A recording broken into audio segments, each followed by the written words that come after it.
அவருக்கு தமிழ் தாய் வாழ்த்துன்னா வெறுப்பின் உச்சத்தின் காரணமா தான் முதல்ல தேசிய கீதத்தை பாடுன்னு சொல்ல வராருன்றது முதல்ல திமுக பாடுங்க. இன்னைக்கு எல்லா மேடைகளிலும் அவங்களுடைய ஆர்ப்பாட்டங்கள்ல பேசுறது. திமுக காரங்க பேசிட்டு போட்டு சார், நான் ஏன் சார் கவலை பண்ணும்? ஒவ்வொரு கட்சிக்குமான கைடன்ஸ் சார், காசா கொடுக்குறாங்க எனக்கு, யாராவது கொடுக்க சொல்லுங்க, நான் உங்களுக்கு வழி பண்ணி தெரிஞ்சு வரேன்.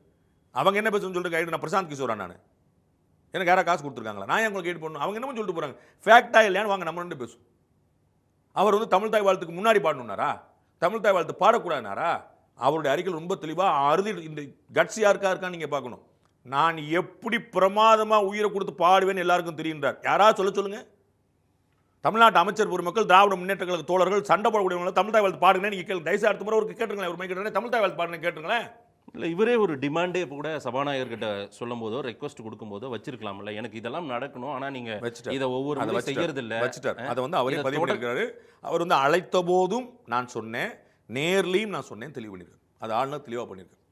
இது பொதுவெளிக்கு வர மாட்டேங்குது. ஆனா ஆளுநர் மீது தான் மக்களும் கோவப்படுறாங்க. நீங்க எல்லாம் கொண்டு போக மாட்டேன்றீங்களா? மக்கள்லாம் யாரும் கோவப்படல. நீங்க கோவப்படல சார், மக்களும் ஆதன் மகேஷ் கோவப்பட்டாருன்னா 8 கோடி மக்கள் கோவப்பட்டா அப்படி நினைச்சுக்கிறாதீங்க. அப்படி நினைச்சுக்கிறாங்க. நீங்க பிரமாதமா கேள்விக்கிறீங்க, நம்பர் 1 ஆங்கரா இருங்க, அது ஓகே.